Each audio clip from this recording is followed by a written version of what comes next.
Hello everyone, welcome back once again. Block project manager की ये subject knowledge की class है, आपकी 15वीं क्लास है।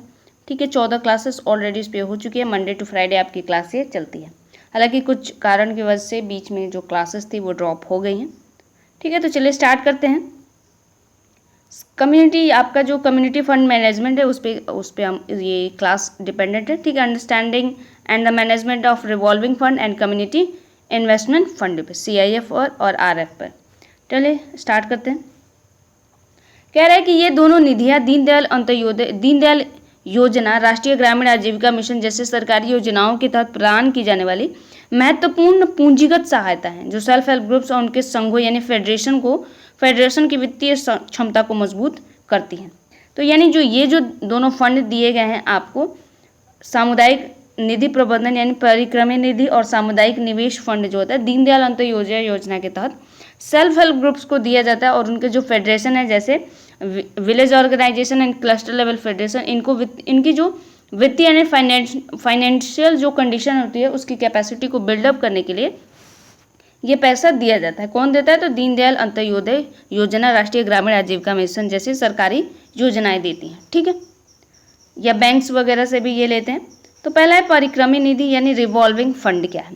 तो रिवॉल्विंग फंड एक छोटी प्रारंभिक अनुदान राशि है। यहाँ पे ध्यान रखना क्या है, एक छोटी मात्रा की राशि है और प्रारंभिक अनुदान राशि है, जो सीधे सेल्फ हेल्प ग्रुप्स को उनकी आंतरिक बचत को बढ़ावा देने के लिए प्रदान की जाती है।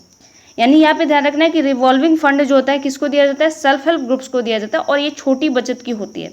एक जो रिवॉल्विंग फंड है क्या है? एक छोटी और प्रारंभिक अनुदान राशि है। यहाँ पे ध्यान रखना है कौन सी राशि है? तो अनुदान राशि है, यानी सहायता राशि है। ठीक है, ताकि जो स्टार्टिंग में जैसे किसी एक सेल्फ हेल्प ग्रुप्स बना, तो अभी उसके पास क्या है? बचत नहीं है, उसके पास बचत नहीं है, सेविंग्स नहीं है उसके पास। ठीक है, तो अब क्या होगा कि उसको हेल्प करने के लिए, यानी जो सेल्फ हेल्प ग्रुप्स है, यानी जो स्वयं सहायता नया बना है, उसको अनुदान दिया जाता है, या अनुदान राशि दी जाती है, ताकि वो क्या करे? सर्वाइव कर सके। ठीक है, थोड़े दिन तक चल सके और जो उनकी कंडीशन है वो बेटर हो सके। तो जब नया जो सेल्फ हेल्प ग्रुप्स बनता है तो उसको अनुदान राशि दी जाती है, यानी रिवॉल्विंग फंड के माध्यम से उनको प्रदान किया जाता है। ठीक है, अगर इसकी बात करें विशेषता और विवरण देखें, डिस्क्रिप्शन और उसके उद्देश्य क्या क्या है, इसमें तीनों चीजें मिलाई गई हैं। ठीक है, क्या है? तो समूह के आंतरिक कोष यानी कॉर्पस को बढ़ावा देना, सदस्यों में वित्तीय अनुशासन और बचत आदत को मजबूत करना, तथा समूह के एक प्रारंभिक साख इतिहास यानी क्रेडिट हिस्ट्री को बनाना। जैसे अभी मैंने बताया आपको कि क्या होता है, स्टार्टिंग में कोई सेल्फ हेल्प ग्रुप्स बना तो अभी तो उसके पास बचत नहीं है, क्योंकि स्वयं सहायता समूह के जो सदस्य हैं, जो नए नए सदस्य जुड़े हैं, वो अभी पैसा देना स्टार्ट किए हैं। तो यानी सेल्फ हेल्प ग्रुप्स के पास अभी पैसा नहीं है। तो अगर कोई सेल्फ हेल्प ग्रुप्स है और अभी बना हुआ है, उसको बने हुए 1-2 महीना हुआ है, अगर उसके सदस्यों में से किसी को पैसे की ज़रूरत पड़ती है, तो समूह के पास इतना पैसा तो होता नहीं, इतना पैसा तो है नहीं, क्योंकि ये अपनी बहुत सी छोटी जो राशि होती है, जैसे 100 रुपये या 50 रुपये जमा करते हैं मंथली या हफ्ते में, तो उस सेल्फ हेल्प ग्रुप्स के पास बहुत ज़्यादा पैसा नहीं है अभी। तो इसीलिए उसको क्या किया जाता है? परिक्रमी निधि यानी रिवॉल्विंग फंड दिया जाता है, यानी प्रारंभिक सहायक अनुदान राशि सेल्फ हेल्प ग्रुप्स को दी जाती है, ताकि वो क्या करें, अपने जो मेंबर्स हैं सेल्फ हेल्प ग्रुप्स के, जो सदस्य हैं, उनको अगर ज़रूरत पड़ती है तो उससे पैसा वो दे सके। ठीक है, तो यही किया जाता है इसमें, एक अनुदान राशि यानी सामूहिक आंतरिक कोष बनाने और बढ़ाने को, ताकि उनकी जो क्या है वित्तीय कंडीशन, सिंपली सी बात है, वित्तीय जो कंडीशन है वो बढ़े और उनका एक क्रेडिट इतिहास बने। अगर कोई सेल्फ हेल्प ग्रुप्स अगर बने हुए 6 महीने या साल भर हो गया तो उसके पास थोड़ा सा पैसा हो जाता है, लेकिन इतना ज़्यादा पैसा नहीं होता है कि वो अपनी सारी ज़रूरतों को पूरा कर सके। ठीक है, अगर बात करें प्राप्त करता है किन किन को पैसा मिलता है, ये तो सीधे स्वयं सहायता समूह को मिलता है, यानी रिवॉल्विंग फंड किसे मिलता है? तो यहाँ पे ध्यान रखना है कि सेल्फ हेल्प ग्रुप्स यानी स्वयं सहायता समूह को रिवॉल्विंग फंड मिलता है। राशि कितनी होती है? राशि जो होती है प्रति सेल्फ हेल्प ग्रुप्स 10,000 से 30,000 के बीच होती है। यानी स्टार्टिंग में कितना पैसा सेल्फ हेल्प ग्रुप्स को मिलता है? तो 10,000 से लेकर 30,000 के बीच ये राशि आपको ध्यान रखना है। किसको मिलता है? सीधे स्वयं सहायता समूह के सदस्यों को। चूँकि स्टार्टिंग में उनको सर्वाइव करना होता है तो इतना पैसा ही उनको दिया जाएगा, अब इससे ज़्यादा नहीं दिया जा सकता ना, क्योंकि अभी नया सेल्फ हेल्प ग्रुप्स बना है इसलिए। ठीक है, तो कितना राशि दी जाती है, किससे मिलती है? रिवॉल्विंग फंड किससे मिलती है? RF किससे मिलता है? तो सेल्फ हेल्प ग्रुप्स को मिलता है। और कितनी राशि उसमें होती हैं? तो 10,000 से लेकर 30,000 के बीच उनको प्रारंभिक राशि यानी अनुदान के रूप में, सहायता के रूप में दी जाती है। पात्रता की बात करें तो कब होगा, तो सेल्फ हेल्प ग्रुप्स को न्यूनतम अवधि यानी 3 से लेकर 6 महीने के लिए सक्रिय होना चाहिए और पंचसूत्र यानी नियमित बैठक, बचत, आंतरिक ऋण आदि का पालन करना चाहिए। जैसे एक सेल्फ हेल्प ग्रुप्स बचा तो अगर वो उसे बने हुए 3 से 6 महीना हो गया और वो सारे जो नियम वगैरह हैं पंचसूत्र के उसको पालन कर रहा है, तो उसे क्या किया जाएगा, तब उसे क्या किया जाएगा कि सहायता राशि जो है 10,000 से लेकर 30,000 वो दी जाएगी उसे अनुदान के रूप में, ठीक है, रिवॉल्विंग फंड के रूप में उसका दिया जाए। अब उपयोग कैसे किया जाएगा, उसका उपयोग कैसे होगा, तो केवल सदस्यों के बीच आंतरिक ऋण के लिए उपयोग होता है, जिससे वे अपनी तत्काल उपभोग आवश्यकताओं और छोटे अवयवों को पूरा कर सकते हैं। मान लीजिए कोई, जैसे आपको पता है कि सेल्फ हेल्प ग्रुप्स में क्या होता है, सबसे गरीब तबके के लोग आते हैं और महिलाएं आती हैं। तो मान लीजिए एक महिला है, वो मान लीजिए कि हफ्ते में 10 रुपये जमा करती हैं, 10 रुपये, 20 रुपये, 50 रुपये, 100 रुपये, इतने लास्टली वो जमा कर पाते हैं, ठीक है। तो वो मान लीजिए कि एक हफ्ते में 10 रुपये जमा करती है और महीने में 4 हफ्ते होते हैं जो 40 रुपये उसका महीने का जमा कर पाती है वो। तो अब आप यहाँ पे सोचिए कि मान लीजिए 20 मेंबर हैं यहाँ पे, अगर आप एक अनुमान लगा के चलिए तो 20 मेंबर हैं और 20 मेंबर मान लीजिए कि 50 रुपये महीने के जमा कर पाते हैं, जितना उनकी क्षमता है, एक महीने में 50 रुपये जमा कर पाते हैं, तो कितना पैसा वो 20 दिन में जमा कर पाए, 20 मेंबर कितना जमा, अगर देखें आप 30 दिन में कितना जमा कर पाएंगे, तो बहुत न्यूनतम छोटी सी राशि उनकी जमा हो पाते हैं। इसलिए उनको क्या कहते हैं कि रिवॉल्विंग फंड स्टार्टिंग में प्रोवाइड कराया जाता है, ताकि अगर उनकी ज़रूरतें हो, अगर मान लीजिए कि समूह के पास क्या हुआ कि 3 से 6 महीने के बीच 10,000 रुपये जमा हो गए, मान लीजिए 10,000 जमा हो गया, तो अगर किसी मेंबर, मान लीजिए 1 या 2 मेंबर, 3 मेंबर हैं या 10 मेंबर हैं, तो 10 मेंबर में अगर सभी को ज़रूरत पड़ती है तो हो सकता है किसी को 5,000 की ज़रूरत पड़ जाए, किसी को 10,000 की ज़रूरत पड़ गई है, किसी को 2,000 की ज़रूरत पड़ गई है ऋण लेने की। तो अब तो उनके पास 10,000 रुपये है, लेकिन खर्च आ गया, मान लीजिए उनको खर्च आ गया 20,000 का, तो अब वो पैसा कहाँ से लाएंगे, क्योंकि सेल्फ हेल्प ग्रुप्स में जुड़े हैं तो ऑब्वियस सी बात है उनको तो पैसा चाहिए अगर ज़रूरत पड़ती है किसी मेंबर को तो लेकिन समूह के पास तो इतना ही अभी पैसा जमा हो, इसलिए क्या किया जाता है, उनको प्रारंभ में स्टार्टिंग में अनुदान राशि 10 से लेकर 30,000 के बीच दी जाती है, ताकि उनके जो प्रारंभिक खर्चे हैं उसका वह वहन कर सकें, ठीक है। अब बात करें कि रिवॉल्विंग फंड का प्रबंधन कौन करता है, तो रिवॉल्विंग फंड का प्रबंधन की प्रक्रिया सरल और पारदर्शी होती है। अगर परिक्रमण की बात करें, रोटेशन की बात करें, तो इस निधि को स्थायी रूप से समूह के भीतर सदस्यों को ऋण के रूप में दिया जाता है और ब्याज सहित वापस लिया जाता है। जैसे आप अब समूह के क्या होंगे सदस्य, मान लीजिए किसी ने 2,000 रुपये पैसा लिया, तो अब उस पर उसने जितना इंटरेस्ट अगर वो समूह लगाता है वो डिपेंड करता है कि समूह कितना उस पर उसको ब्याज ले रहा है, ठीक है।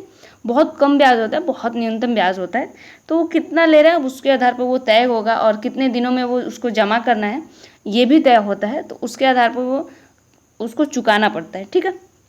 तो ब्याज सहित वापस लिया जाता है और यह निरंतर चक्रीय प्रक्रिया यह सुनिश्चित करते हैं कि निधि हमेशा उपयोग में रहे। जैसे एक मेंबर ने लिया, कर्ज लिया और वो चुकाने लगा, फिर दूसरे मेंबर ने लिया वो भी चुकाने लगा, फिर तीसरे ने लिया तो चुकाने, यानी जो उनकी आवश्यकताएं हैं वो उसी में से पूरी होती रहती हैं, और ये जो फंड होता है वो धीरे धीरे बढ़ता रहता है, क्योंकि उस पर इंटरेस्ट भी मिल रहा है, स्वयं सहायता समूह के इंटरेस्ट भी देते हैं ना, ठीक है। बही खाते की बात करें यानी बुक कीपिंग की बात करें, तो सेल्फ हेल्प ग्रुप्स के पदाधिकारियों को रिवॉल्विंग फंड के प्रत्येक लेन देन यानी ऋण वितरण, ब्याज संग्रहण और चुकौती का रिकॉर्ड सटीक रूप से कैश बुक या ऋण रजिस्टर में दर्ज करना अनिवार्य होता है। तो जो बुक कीपिंग होती है उसमें जो भी चीज़ें उनको दर्ज करना अनिवार्य होता है। जैसे आप भी किसी को पैसा देते हैं, उधार दे रहे हैं या किसी से पैसा ले रहे हैं, तो आप वो सारी चीज़ें नोट करते हैं अपने नोटबुक में कि हाँ मैंने इस व्यक्ति से इतना पैसा लिया है या मैंने इसको इतना पैसा दिया है। तो आप जैसे बुक कीपिंग में वैसे ही सेम चीज़ें वहाँ पे भी होते हैं कि इस व्यक्ति को सेल्फ हेल्प ग्रुप्स में इस मेंबर को इतना पैसा दिया गया, इतना उसने पैसा जमा किया है, इतना इंटरेस्ट रेट पे दिया गया है, इतना उसका बाकी है। तो ये सारी चीज़ें विवरण में दर्ज किए जाते हैं, ठीक है। अगले कह रहा है कि निर्णय लेना, आंतरिक ऋण लेने के आवेदन, ऋण की राशि और चुकौती शर्तें सहित शर्तें समूह की बैठकों में सामूहिक रूप से तय किए जाते हैं। तो ये उनकी जो कितना, अगर मान लीजिए कोई मेंबर कह रहा है कि उतना पैसा उसको चाहिए, 10,000, कोई मेंबर कह रहा है कि 10,000 मुझे ऋण चाहिए, तो वो उस पर कितनी राशि उसको दी जानी चाहिए, 10,000 दिया जाए या ना दिया जाए उससे, या उससे कम दिया जाए, तो ये समूह के सदस्य क्या करते हैं, सब मिलकर तय करते हैं। और कितने क्या क्या शर्तें होंगी चुकाने की वो सारे समूह के मेंबर ही तय करते हैं, और कितना ब्याज लगेगा ये सारी चीज़ें वो तय करने का काम करते हैं, ठीक है। तो ये सामूहिक रूप से तय होता है। तो ये रहा था रिवॉल्विंग फंड और उसकी विशेषताएं क्या क्या हैं। तो आप ये रिवॉल्विंग फंड के बारे में ध्यान रखिएगा क्योंकि ये इंपॉर्टेंट होता है, ठीक है। अगला कह रहा है कि सामुदायिक निवेश निधि यानी कम्युनिटी इन्वेस्टमेंट फंड, CIF। अब ये क्या है?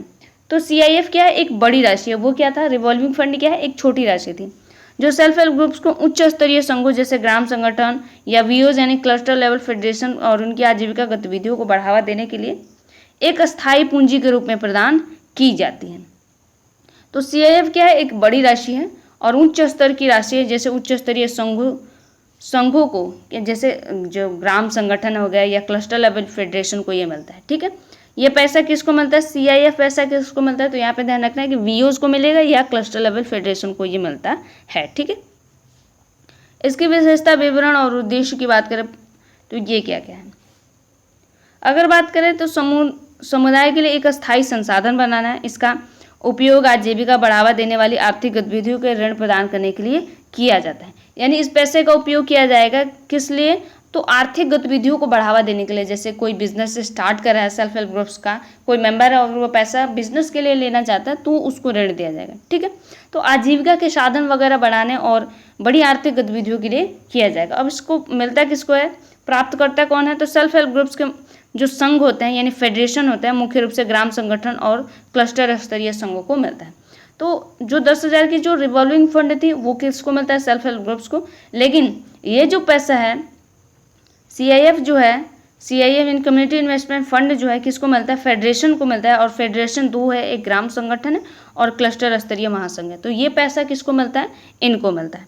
कितनी राशि अब इसमें मिलती है अगर बात करें तो आमतौर पर प्रति सेल्फ हेल्प ग्रुप्स के अनुपात में 1.5 लाख से लेकर 2.5 लाख रुपए तक जो खाते में जमा होती हैं। तो इतना पैसा क्या होता है? उनको मिलता है। यानी जो VOs या ग्राम संगठन का है या क्लस्टर स्तरीय संघ को इतना पैसा मिलता है, ठीक है। वही सेल्फ हेल्प ग्रुप्स को आपने देखा कि 10 से लेकर 30,000 के बीच में मिलता है सहायता अनुदान राशि के तौर पर। पात्रता की बात करें कि क्या पात्रता इसमें है, तो सेल्फ हेल्प ग्रुप्स के संघ को कार्यात्मक होना चाहिए और स्वयं सहायता समूह को सूक्ष्म ऋण योजनाएं यानी माइक्रो क्रेडिट प्लान तैयार करने चाहिए। तो उस आधार पर उनको पात्र होते हैं, एलिजिबल होते हैं कि इतना पैसा उनको दिया जाए। क्योंकि आपको पता है कि जो एक क्लस्टर लेवल फेडरेशन होता है उसमें कई जो VOs होते हैं, ग्राम संगठन होता है, कई ग्राम संगठन मिलकर के जो होते हैं, कई ग्राम संगठनों में बहुत सारे सेल्फ हेल्प ग्रुप्स होते हैं। तो अब मान लीजिए कि एक गांव में 4-5 मान लीजिए सेल्फ हेल्प ग्रुप्स हैं और एक क्या है? ग्राम संगठन है। तो अब उसकी जिम्मेदारी होगी, मान लीजिए समूह के सभी सदस्यों को क्या किया, मान लीजिए जैसे समूह में हमने देखा कि 10,000 रुपये समूह के पास पैसा था, तो वैसे ही 4 और समूह हैं, अन्य समूह हैं, तो उनके पास भी 10-10 हज़ार रुपये हैं और उनके जो खर्चे हैं वो बढ़ गए। तो अब क्या करेगा कि ये ग्राम संगठन जो क्या करेगा, उसके पास 1 से 1.5 लाख, 1.5 से लेकर 2.5 लाख रुपए तक है, तो वो पैसा उसको उठाएगा और वो सभी को देगा जितनी जितनी उनकी आवश्यकता है रिवॉल्विंग फंड के रूप में। तो इसीलिए इनके पास इतनी राशि होती है। इसका उपयोग की बात करें कैसे होता है, तो आजीविका संवर्धन उत्पादक गतिविधियों जैसे ऋण, अदला बदली या साहूकार के उच्च ब्याज दर वाले ऋण चुकाना और सामाजिक आपातकालीन आवश्यकताओं के लिए इसका उपयोग किया जाता है, ठीक है। तो उपयोगिता ये डिपेंड करती है कि आज किस लिए किया जाता है। ज़्यादातर आजीविका संवर्धन या ऋण की चुकौती वगैरह में ही किए जाते हैं। तो ये सारी चीज़ें थी। अब बात करते हैं इनका प्रबंधन कैसे होता है, CIF का प्रबंधन। तो CIF का प्रबंधन अधिक संगठित और बहुस्तरीय होता है। यहाँ पे ध्यान रखना कि ये मल्टी डायमेंशनल होता है, बहुस्तरीय होता है और संगठित भी होता है और अधिक संगठित होता है। तो इसका प्रबंधन कैसे होता है, ओके यहाँ पे भी 2 बार हो गया, कोई बात नहीं। निधि प्रवाह के माध्यम से, निधि का प्रवाह, राज्य जो है ग्रामीण आजीविका मिशन यानी SRLM से निधि प्रवाह संघ यानी CLF और बैंक खातों में आते हैं, क्लस्टर लेवल फेडरेशन और VOs यानी ग्राम संगठनों के बैंक खाते में आता है। तो पैसा कहाँ से आता है, राज्य ग्रामीण आजीविका मिशन के तहत वहाँ से उनकी निधि से पैसा आता है, VOs यानी ग्राम संगठन के पास आएगा या क्लस्टर लेवल फेडरेशन के पास आएगा। यानी ये 1.5 लाख से 2.5 लाख रुपए जो आता है वो कहाँ से आता है, तो राज्य ग्रामीण आजीविका मिशन से, मिशन की निधि से मिलता है, ठीक है। तो ये पैसा ध्यान रखना है कि कहाँ से मिलता है।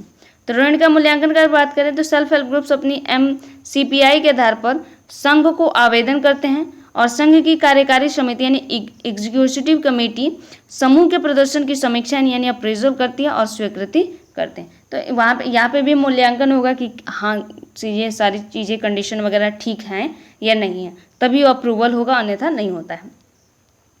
अगर यहाँ पे बात करें कि संघ द्वारा उधार, तो संघ द्वारा सेल्फ हेल्प ग्रुप्स को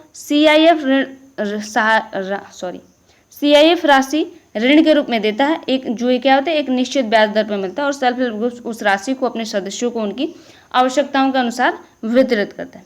तो मैं जैसा अभी मैंने ऊपर भी बताया था कि क्या होता है ये पैसा लेंगे सेल्फ हेल्प ग्रुप्स में, सेल्फ हेल्प ग्रुप्स जो कि अगर पैसे की आवश्यकता है अगर उनकी, क्योंकि स्टार्टिंग में उनके पास पैसा नहीं होता है, तो एक सेल्फ आपको पता है कि एक जो VOs यानी ग्राम संगठन है उसमें कई सारे सेल्फ हेल्प ग्रुप्स मिलकर 5 से लेकर 20 तक उसमें सेल्फ हेल्प ग्रुप्स होते हैं। तो अब क्या होगा कि सभी को अगर पैसे की ज़रूरत पड़ेगी, प्रारंभिक जो पूंजी उनको चाहिए अपनी मेंबर्स की आवश्यकताओं को पूरा करने के लिए, तो वो ग्राम संगठन से मांगेंगे। तो अगर ग्राम संगठन के पास नहीं है तो वो क्या करेगा, क्लस्टर लेवल फेडरेशन से मांगेगा। तो क्लस्टर लेवल फेडरेशन के पास ये पैसा कहाँ से आएगा, तो राज्य की जो निधि है वहाँ से इसको मिलता है। ठीक है, यहाँ पे संघ का उधार तो ये अपनी जो आवश्यकता है उसको पूरा करने के लिए करते हैं। निगरानी व वसूली की बात करें तो संघ जो है CIF का संरक्षण होता है, और वह सेल्फ हेल्प ग्रुप से मूलधन और ब्याज की समय पर वसूली सुनिश्चित कर जाए, जो पूरे समुदाय के लाभ के लिए निधि को लगातार परिक्रमी बनाते हैं। यानी पैसे की वसूली टाइम पे करने का काम वगैरह किया जाता है, ताकि जो फंड है वो ठीक से वर्क कर पाए। ठीक है, अगर इन दोनों निधियों की महत्व की बात करें कि क्या इंपॉर्टेंस है रिवॉल्विंग फंड और CIF के, तो बैंक साख का आधार रिवॉल्विंग फंड और CIF सेल्फ हेल्प ग्रुप्स के आंतरिक कोष को मजबूत करते हैं और उन्हें बैंकों से बड़े और सस्ते ऋण प्राप्त करने के लिए एक साख योग्य क्रेडिट वर्थी बनाते हैं। तो अगर ये आपने देखा कि ऊपर अगर इनकी कंडीशन सेल्फ हेल्प ग्रुप्स की अगर कंडीशन अच्छी है, वो सारे नियमों और रूल्स रेगुलेशन से चलते हैं, तो वो अन्य जो होते हैं जैसे बैंकों से ऋण लेने के लिए पात्र हो जाते हैं। तो वैसे ही सेम चीज़ें इसमें भी होंगी। ठीक है, वित्तीय साक्षरता कह रहे हैं कि इन निधि और प्रबंधन से सेल्फ हेल्प ग्रुप्स के सदस्यों और संघों के पदाधिकारी वास्तविक दुनिया में जोखिम प्रबंधन, ऋण मूल्यांकन और लेखा जोखा की कौशल सीखते हैं। तो कौशल प्रशिक्षण वित्तीय साक्षरता में क्या आता है, जैसे पैसे का उपयोग कैसे करना है, कहाँ पे करना है, कितना करना है, उसका सारी चीज़ों का इवोल्यूशन करना, उनका मूल्यांकन करना, लेखा जोखा करना, यही सारी क्या होती है वित्तीय साक्षरता के तहत आती है। ठीक है, तो जब एक मेंबर है उसको पता है कि अगर जुड़ रहा है तो वो पैसे का लेखा जोखा तो करेगा ही, उसने कितना पैसा जमा किया है, कितना पैसा उसका हुआ, वो कितना इंटरेस्ट रेट चुका रहा है, कितना उसका बाकी है, तो वो सारा लेखा जोखा करता है। तो ऑब्वियस सी बात है इससे बैंक क्या होता है कि इससे वित्तीय साक्षरता मिलती है। ठीक है, यहाँ पे एक छूट गया है क्या, ओके कोई बात नहीं। यहाँ पे देखिए ऋण जाल से मुक्ति, तो इन निधियों से मिलने वाला कम लगातार समय पर ऋण सदस्यों के साहूकारों और ब्याज दरों वाले ऋण से बचाता है, जिससे क्या होता है उनकी आर्थिक स्थिति में सुधार होता है। तो इससे क्या होता है कि जो रिवॉल्विंग फंड वगैरह हैं, जैसे अगर कोई पैसा बैंक से उधार ले रहा है और कोई साहूकार से पैसा ले रहा है, तो उन दोनों में आपको पता है कि अंतर होता है। तो ये क्या होता है कि इनको ऋण जाल वगैरह से बचाने का काम भी करता है। ठीक है, तो ये सारी कुछ मेन पॉइंट्स थे, आप इसको ध्यान में रख सकते हैं कि कम्युनिटी फंड का उपयोग कैसे करना है, कैसे और किस माध्यम से किया जाता है ये। ठीक है, तो आज की क्लास आपको कैसी लगी कमेंट में ज़रूर बताइएगा। मिलते हैं अगली क्लास में, तब तक के लिए धन्यवाद।